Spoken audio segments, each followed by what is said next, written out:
एक बार चल के लड़के को देख तो लो। मेरा दावा है कि लड़का तुम्हें बहुत पसंद आएगा। बाला बहुत अच्छा लड़का है। हाँ हाँ बेटी, हम लोग तुम्हारे दुश्मन तो नहीं है। किसी अच्छे लड़के से ही तुम्हारी शादी करवाएंगे ना। आखिर तू हमारी इकलौती बेटी है। अच्छा ठीक है माँ, अब ज़्यादा भावुकतापूर्ण शब्दों का इस्तेमाल ना करो। मैं चलने के लिए तैयार हूँ। चलो फिर, बिना देर के हम सब चलते हैं। सभी बाला के घर पहुंचते हैं। अरे क्या बात है बहन जी, अभी तक आपका बेटा नहीं आया? जी बस आता ही होगा। तभी वहां बाला आता है। लो जी, आ गया मेरा बेटा। ये लोग तुझे देखने आए हैं और ये इनकी बेटी नम्रता है। बाला के सर पर बिल्कुल बाल नहीं होते। ये देख नम्रता और उसके परिवार वालों की आंखें फटी की फटी रह जाती है। ये तो टकला है। हे भगवान, माँ पिताजी, आप दोनों एक टकले से मेरी शादी करवाने वाले थे। अरे ये तो पूरा उजड़ा चमन है। देखो बेटी, इस तरह किसी का मजाक उड़ाना गलत है। किसी के बारे में इस तरह की बातें नहीं करते। बालों का क्या है, वो तो आते जाते रहते हैं। लड़का टकला है तो क्या हुआ, इंजीनियर है, अच्छा खासा कमाता है। आप चुप रहिए जी। इसकी तरफदारी इसलिए कर रहे हैं क्योंकि आपके भी सर पर बाल नहीं है। मैंने तो आपसे शादी कर ली, मगर मैं अपनी बेटी की शादी एक टकले से बिल्कुल नहीं करवाऊंगी। अरे ये क्या, कब से आप लोगों ने टकला टकला लगा रखा है? और माफ करना, तुम भी कोई हूर की परी नहीं हो। तुम लोग मेरे घर में आकर मेरी ही बेइज्जती कर रहे हो। निकल जाओ यहाँ से। हाँ हाँ तो जा रहे हैं ना, हमें भी यहाँ रुकने का कोई शौक नहीं है। नम्रता और उसके परिवार वाले उठकर वहां से जाने लगते हैं। तभी नम्रता का छोटा भाई जाते जाते कहता है, टकला, तेरा बाप टकला। और इस तरह बाला का रिश्ता टूट जाता है। फिर एक दिन सड़क के किनारे एक आदमी घूम घूम कर कंधी बेच रहा होता है। कंधी ले लो, कंधी, एक से बढ़िया एक कंघी ले लो, नए जमाने की कंघी ले लो। अरे भाई ये ले लो। घूमते घूमते वो बाला के पास पहुंच जाता है। अरे भाई साहब, कंधी लोगे क्या? ये लो। तभी उसकी नजर बाला के सर के ऊपर पड़ती है। अरे माफ करना भाई साहब, आप इसे लेकर क्या करोगे? आपके सर पर तो बाल ही नहीं है, आपका तो स्टेडियम पूरा खाली है। चलता हूँ, कंधी ले लो, कंधी ले लो। कंधी वाले की बातें सुनकर बाला को बुरा लगता है।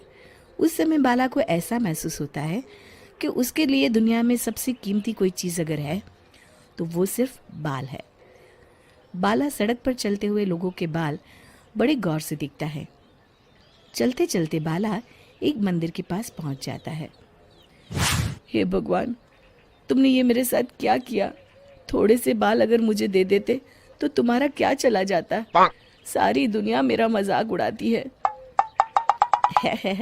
अरे भाई, आज पहला इंसान देख रहा हूँ जो मंदिर आकर भगवान से अपने लिए बाल मांग रहा है। बेटा, भगवान ने तुम्हें सब कुछ तो दिया है, अच्छी सेहत है, अच्छी नौकरी है। लगता है तुम्हारी तबीयत ठीक नहीं है। घर जाओ, सब ठीक हो जाएगा। बाला वहां से चला जाता है।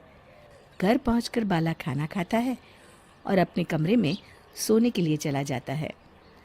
फिर सुबह जब बाला सोकर उठता है तो आईने के सामने अपने आप को देखकर हैरान हो जाता है। बाला के सर पर एकदम घने बाल आ जाते हैं। बाला खुशी से झूम उठता है। अरे ये तो चमत्कार हो गया, मेरे सर पर बाल आ गए। लेकिन ये हुआ कैसे? दोस्तों, अगर आप इस कहानी का दूसरा भाग देखना चाहते हैं तो हमें कमेंट करके जरूर बताएं। बेटी, एक बार चल के लड़के को देख तो लो। मेरा दावा है कि लड़का तुम्हें बहुत पसंद आएगा। बाला बहुत अच्छा लड़का है। हाँ हाँ बेटी, हम लोग तुम्हारे दुश्मन तो नहीं है।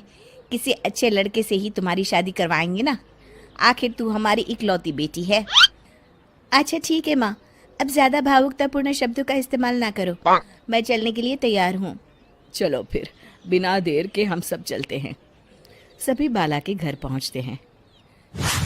अरे क्या बात है बहन जी, अभी तक आपका बेटा नहीं आया?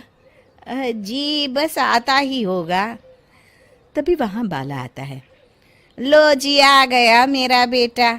ये लोग तुझे देखने आए हैं और ये इनकी बेटी नम्रता है। बाला के सर पर बिल्कुल बाल नहीं होते। ये देख नम्रता और उसके परिवार वालों की आंखें फटी की फटी रह जाती है। ये तो टकला है। हे भगवान, माँ पिताजी, आप दोनों एक टकले से मेरी शादी करवाने वाले थे। अरे ये तो पूरा उजड़ा चमन है। देखो बेटी, इस तरह किसी का मजाक उड़ाना गलत है। किसी के बारे में इस तरह की बातें नहीं करते। बालों का क्या है, वो तो आते जाते रहते हैं। लड़का टकला है तो क्या हुआ, इंजीनियर है, अच्छा खासा कमाता है। आप चुप रहिए जी। इसकी तरफदारी इसलिए कर रहे हैं क्योंकि आपके भी सर पर बाल नहीं है।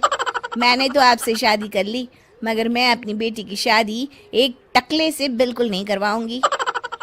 अरे ये क्या, कब से आप लोगों ने टकला टकला लगा रखा है? और माफ करना, तुम भी कोई हूर की परी नहीं हो। तुम लोग मेरे घर में आकर मेरी ही बेइज्जती कर रहे हो। निकल जाओ यहाँ से। हाँ हाँ, तो जा रहे हैं ना, हमें भी यहाँ रुकने का कोई शौक नहीं है। नम्रता और उसके परिवार वाले उठकर वहां से जाने लगते हैं।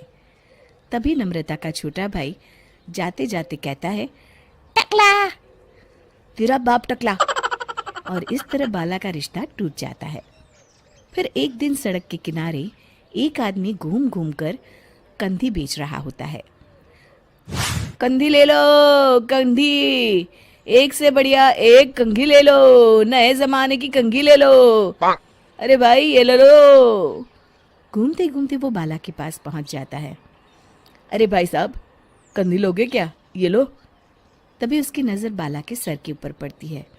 अरे माफ करना भाई साहब, आप इसे लेकर क्या करोगे? आपके सर पर तो बाल ही नहीं है। आपका तो स्टेडियम पूरा खाली है। चलता हूँ, कंधी ले लो, कंधी ले लो। कंधी वाले की बातें सुनकर बाला को बुरा लगता है। उस समय बाला को ऐसा महसूस होता है कि उसके लिए दुनिया में सबसे कीमती कोई चीज़ अगर है तो वो सिर्फ बाल है। बाला सड़क पर चलते हुए लोगों के बाल बड़े गौर से देखता है। चलते चलते बाला एक मंदिर के पास पहुंच जाता है। हे भगवान, तुमने ये मेरे साथ क्या किया? थोड़े से बाल अगर मुझे दे देते तो तुम्हारा क्या चला जाता?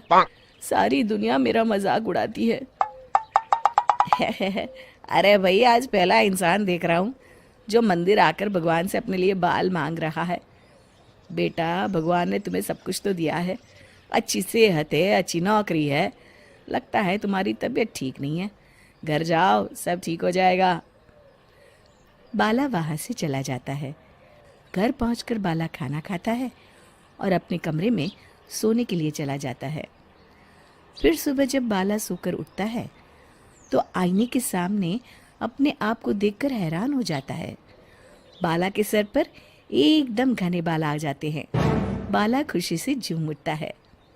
अरे ये तो चमत्कार हो गया, मेरे सर पर बाल आ गए। लेकिन ये हुआ कैसे?